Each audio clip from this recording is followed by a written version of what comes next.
Jai Om Vishnupad Paramahamsa Paramedikacharya Osotela Satashi Shimad His Divine Prabhupada Ki Jai Anantakoti Vaishnav Vrinda Ki Jai Namacharya Shilahridas Thakur Ki Jai. Friends, say Kaho Shri Krishna Chaitanya Prabhu Nityananda Shidwaita Gadadha Shivasati Gaur Bhakta Vrinda Ki Jai. Shri Shri Radhakrishna Gopi Gopinath Saima Kunda Radhakunda Giri Govardhan Ki Jai.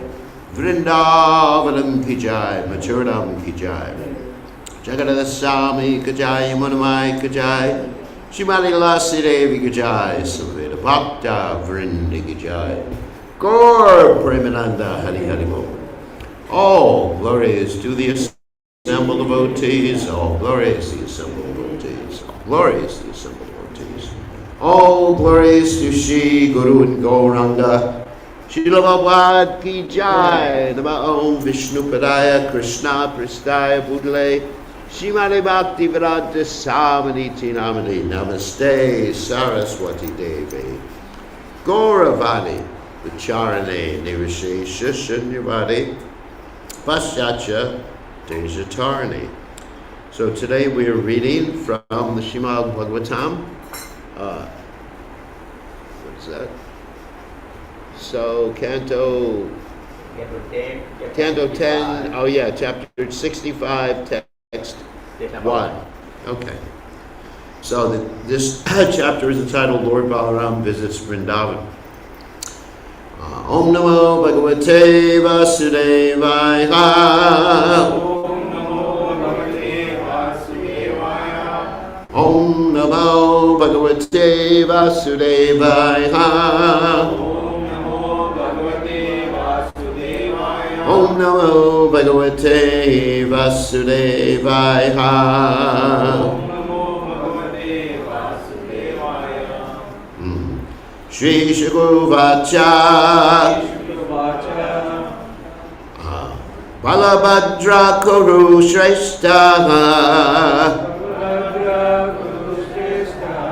Bhagavan Ratamastita. Surita Drikshur Utkanta. Prayayo Nanda Gokulam Shri Shukravacha Balabhadra Kuru Shrestha Bhagavan Ratchamastita Surita Drikshur Utkanta Prayayao Nanda Gokulam Shri Shukravacha Balabhadra Kuru Shrestha Bhagavan Ratchamastita Surita Drikshur Utkanta Prayayao Nanda Gokulam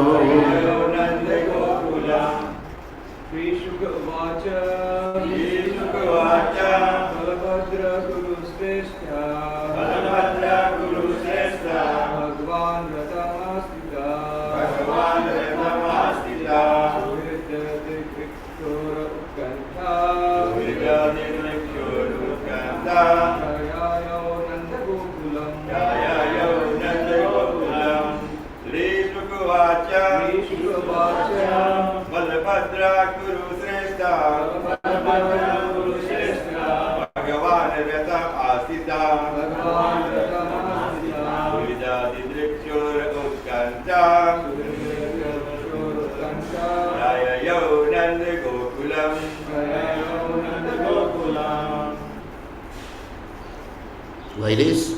Any ladies?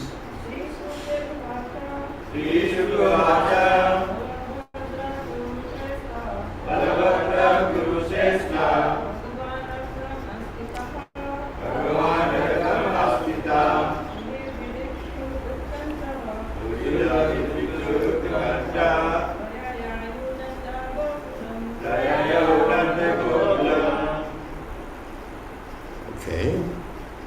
Yeah. Shri Shukravacha Shukadeva Goswami said, Balabhadra,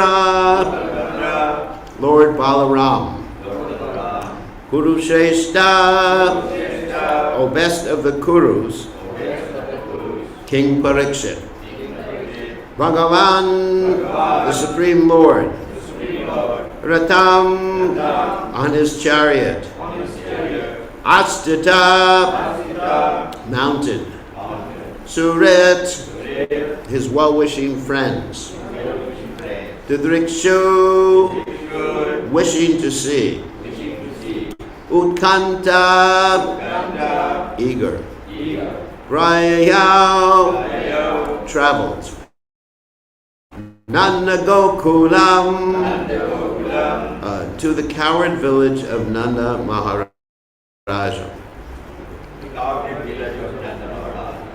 Translation: Shukadeva Goswami said, O best of the Kurus, once Lord Balaram, eager to visit his well-wishing friends, mounted his chariot and traveled to Nanda Gokula. So purport by the followers of His Divine Grace, Srila Prabhupada. As Srila Jiva Goswami points out, Lord Balaram's journey to Sri Vrindavana is also described in the Puri Vamsa Vishnu Parva 4610.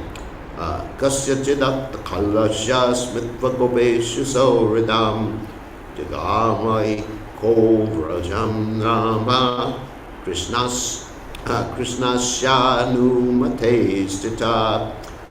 Remembering the deep friendship he once enjoyed with the coward folk, Lord Ram went alone to Braj, having taken Lord Krishna's permission. The simple residents of Vrindavan were grieved that Lord Krishna had gone to live elsewhere, so Lord Balaram went there to console them. Srila Vishwanath Chakravarti Thakur addresses the question of why Lord Krishna, the great ocean of pure love, did not also go to Braja. In explanation, the Acharya provides the following two verses. Priyasi prema vikyata pituravati vatsalao Prema Vashyas cha Krishna's tams Tvaktvada Katameshyati Iti Matvaiva Yadava Prachabhadan Harergatau Braja Prema Pravardi Swa Lila Dinatvam Iyusha. The Yadus thought the Lord's beloved girlfriends are famous for their pure ecstatic love, and his parents are extremely affectionate toward him. Lord Krishna is controlled by pure love, so if he goes to see them, how will he be able to leave them and come back to us? With this in mind, the Yadus prevented Lord Hari from going, knowing that he becomes subservient to the pastimes in which he reciprocates the ever-increasing love of the inhabitants of Braj. So again, the verse, Shri Shukavacha Balavadra Kurushreshta Bhagavan Ratam Ashtata Surat Drikshur Ukanta Payayao Nanda Gokulam. So Om Ganat Simaranda Shah Gananjana Shlagaya Chakshur Unmilitam Yena Tasmai Shigadaveda Maha. So there's several points here. One point is, why did Balaram leave Krishna and go to Vrindavan or go to Braj? Because Balaram was inseparable from Krishna, just like we have in the Ramayana story, the story of Lakshman. Lakshman never wanted to leave the side of Ram until Lakshman was actually banished by Ram at the end of the Ramayana. But that's a different story. So why did Balaram go? How could Balaram endure the separation? Okay. Hare Krishna. Okay. Thank you. So how could Balaram endure the separation from Krishna? And the answer given by the Acharyas is that Balaram was overwhelmed with compassion for the residents of Vrindavan, because they had been separated from Krishna for so many years that Balaram, his compassion overwhelmed his attachment to be with his brother. It's a very interesting story. So Balaram goes, and then there's the other question is, why didn't Krishna go? Well, that's answered very nicely by this particular purport, that he didn't go because he was stopped from going by the residents of Dwarka, because they thought if he went, he would never come back. So this is very similar to the story found in the Brihad Bhagavatamrita by Sanatana Goswami. In the story of the Brihad Bhagavatamrita, part 1, we have Narada Muni who's looking for the best devotee of the Supreme Personality of Godhead, and he goes through many different devotees, but ultimately he comes to Dwarka to try to understand who the best devotee of Krishna is. And he wants to go to see Uddhava, who he considers to be the best devotee of Krishna. So anyway, so he goes to see Uddhava, but Uddhava's not in his house.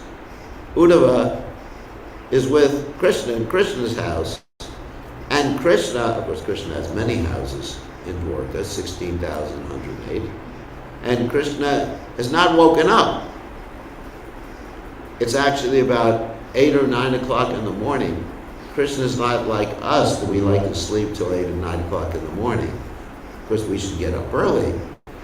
Generally, in the 10th canto of Bhagavatam, it describes Krishna's daily activities. He got up whenever the peacock crowed, which is about 4 o'clock in the morning.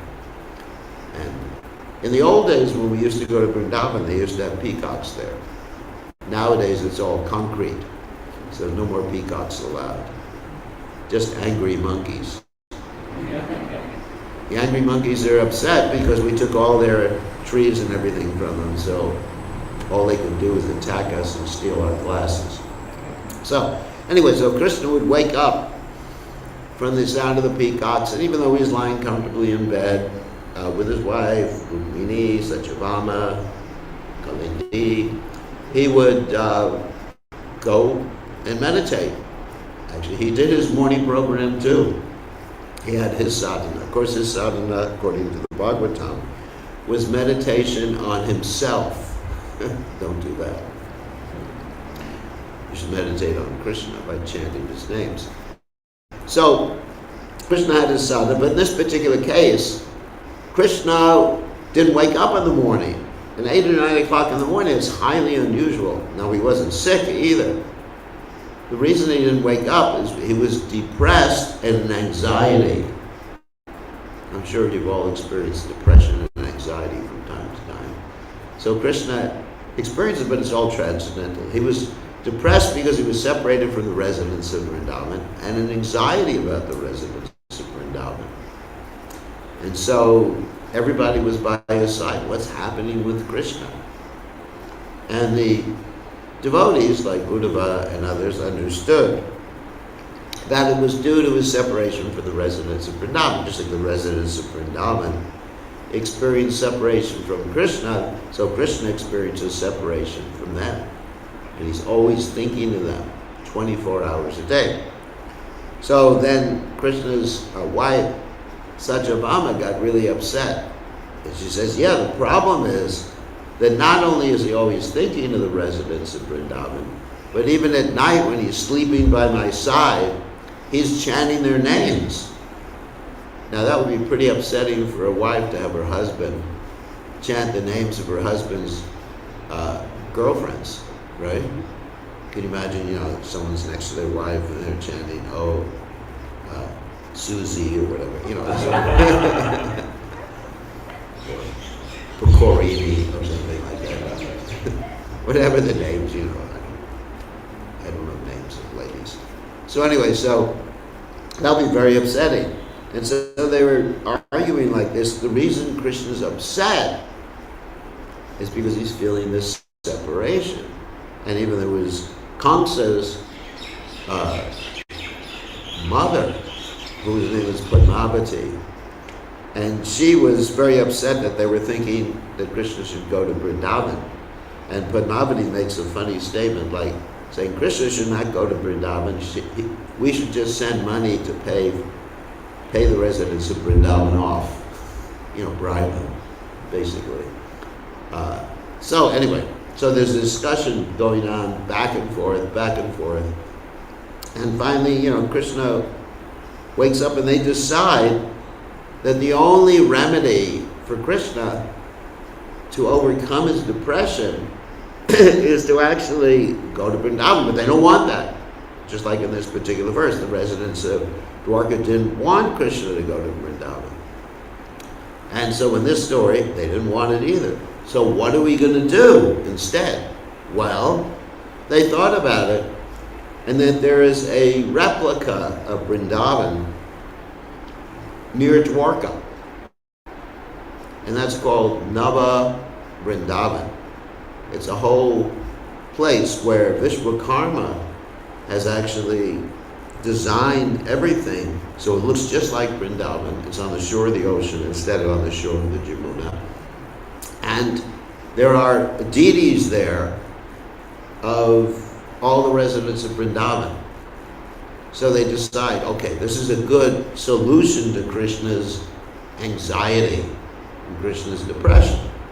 So what do? They call for Garuda, the bird carrier of the Supreme Personality of Godhead. And Garuda takes Krishna and brings him, along with Balaram, and brings him to this replica of Vrindavan. And also, what? Bunkaro. Thank you. So they take him to this replica of Vrindavan, and also at the same time, different persons are watching from behind the trees to see what happens. So there's Rohini and Satyabhama and Padmavati, who I mentioned before, is Kamsa's mother. Actually, it's interesting. She was Kamsa's mother, and the reason Kamsa was born, she was married to Ugrasena, but actually the real father of Kamsa is not Ugrasena, her husband, but is actually a demon who made believe he was Ugrasena and had a relationship with her. But anyway, they're all there in this Nava Vrindavan, this replica of Vrindavan, watching Krishna. So Krishna comes and he wakes up there and he sees Yashodamaya, he sees the deity of Yashodamaya, he sees the deity of Radharani, and he kisses the deity of Radharani, and he goes to pasture the cows. So when he goes to pasture the cows, you know, they have like cow deities there too, not real cows. He notices that it's not really Vrindavan. And actually before that, I left one thing out.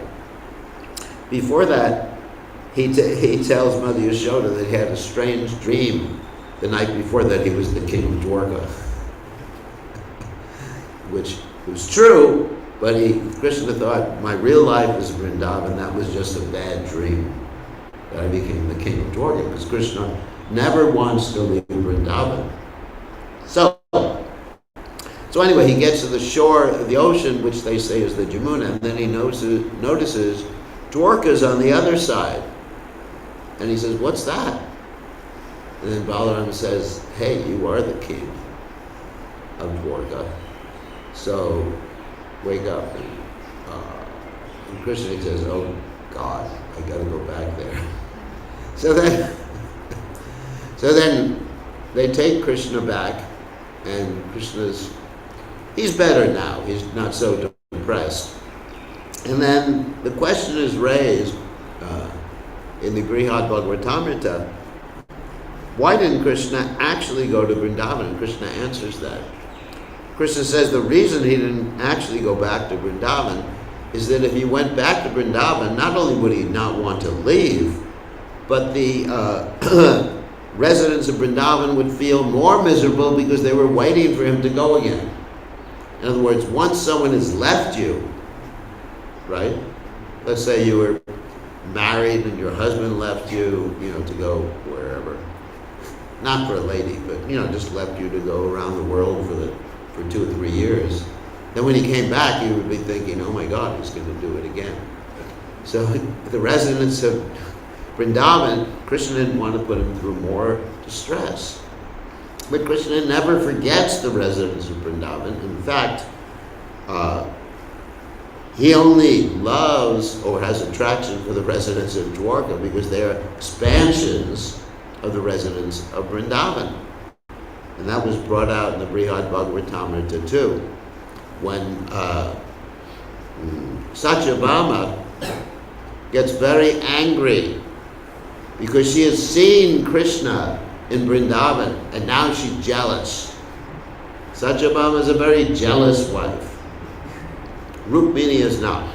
Rukmini is very peaceful, no jealousy there. Whenever Krishna is pleased, that's good. But Satyabhama, no. He doesn't like that. So Krishna likes his wives who get angry more than the wives who don't get angry. Because Krishna appreciates that particular ras or relationship. Otherwise, it's kind of boring if no one ever gets angry at you, right? If one's wife is always saying, yes sir, yes sir, yes sir. It's better to have a wife who argues with you. Makes life much more interesting. So anyway, Krishna likes that. That's why Krishna likes Radharani more than Chandravali, because Radharani has this bhav, left-handed bhav of arguing sometimes. So anyway, so Satyabhama becomes envious of Krishna's attraction to the residents of Vrindavan, and she starts to cry, get depressed, and she goes into the room in her palace called the anger room. And Krishna knows that, and he says, bring her here. And he addresses her not by her name. He addresses her by her father's name, Satyajit. when you're really angry with someone, you don't call them by their name.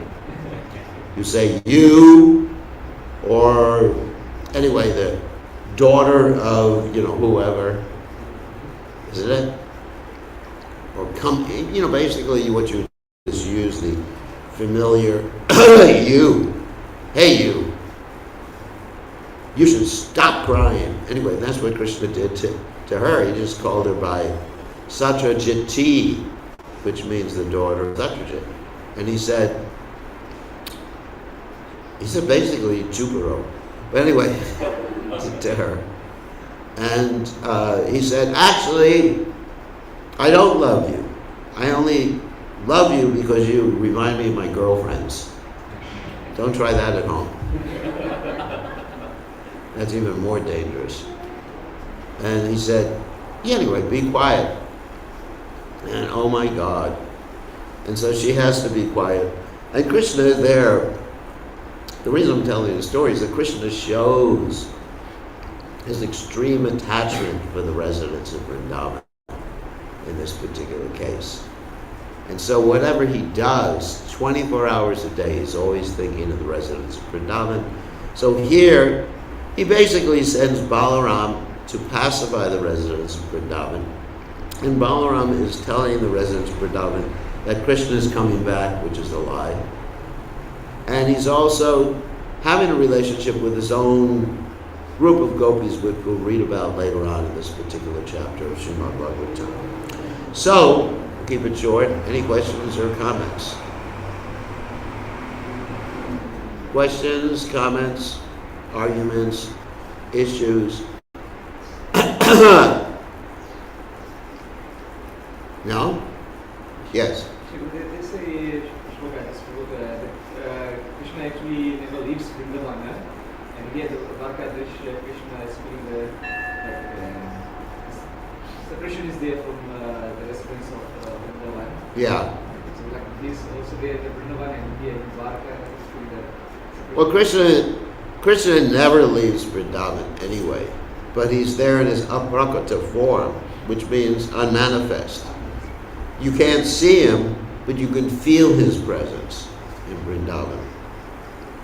So, and also, we explained this the other day in regard to the separation that the devotees feel from the Lord, is that when there's intense feelings of separation, there's no disconnection. In other words, Krishna is present when you're feeling separation from him, as well as pure devotees. Like if you're feeling separation from Srila Prabhupada or your spiritual master, then they are present in that mood of separation, depending on how intense that your meditation is. If it's not really intense, then it's just not really there. But if you're intensely crying out, Krishna, Krishna, like Prabhupada said, like a child crying out for his mother, then Krishna is fully present. But if you're just holistically saying Krishna, Krishna, in one sense Krishna is there, but not going to manifest for you in such a way. So Krishna is there in Vrindavan all the time. And the gopis feel his presence. That's why they don't want to leave Vrindavan to be with Krishna. In Kurukshetra, when the gopis met with Krishna, they said, basically, you're the same Krishna, we're the same gopis, we're the same Radharani, and the same Radharani. But please, you have to come back with us. Otherwise, we can't relate to you in that particular expansion. The gopis don't want to worship Krishna as God. They want to worship Krishna, not worship it, they want to serve Krishna as their boyfriend.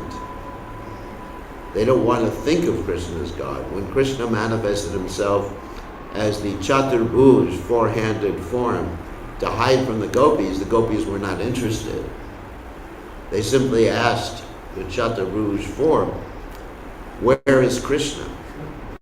And Radharani, when she came up to the Chaturbhuj form, Krishna couldn't keep the extra two arms because he loves Radharani too much. And he manifested his real. It's a famous story. The Chaturbhuj, four-arm form. Anyway, yeah, this is, it's very esoteric, but at the same time we can understand the gopis are always with Krishna, and Krishna is always with the gopis. Because Krishna is chanting the gopis' names, and the gopis are chanting Krishna's names. So there's no separation. Nam Namakari Bahuda Nija Sarva Shaktis, right? All of Krishna's potency is there in his holy names. Namachintamani Krishna's Chaitanya Rasa Vigraha Purnashila Nityamukto Vinatwam Namanamino. Okay? All right. Any other questions or comments? Yeah. You mentioned about Vrindavan, the replica of Vrindavan. Is it Yeah. still there in Dwarka? I haven't seen it. But it's described in the Brihad Bhagavatamrita by Sanatana Goswami. Actually, it's a wonderful book. All the devotees should read that book to understand fully, and it's a storybook. There's two stories in that book. One story is about Narada looking for the best devotee. The other story is Gopakumara looking for his eternal position in the spiritual world. And you read that book, you'll understand everything about Krishna consciousness, the whole philosophy. That was the first book written by the Goswamis of Vrindavan. And that book formed the foundation of all the later writings of the Goswamis of Vrindavan, Sanatana Goswami's Brihad Bhagavatam. It's printed in English by ISKCON, translated by my dear godbrother Gopi Puranadana Prabhu, who passed away a number of years ago. My dear godbrother and friend. So, any other questions? No? Okay. So we'll end early. Tomorrow we're giving class 2. And Saturday we have an initiation in the morning, right after the darshan of the deities. So that'll be quickly, early in the morning. So thank you very much. All glories to His divine grace, Srila Prabhupada, Srila Prabhupada, Ki Jai.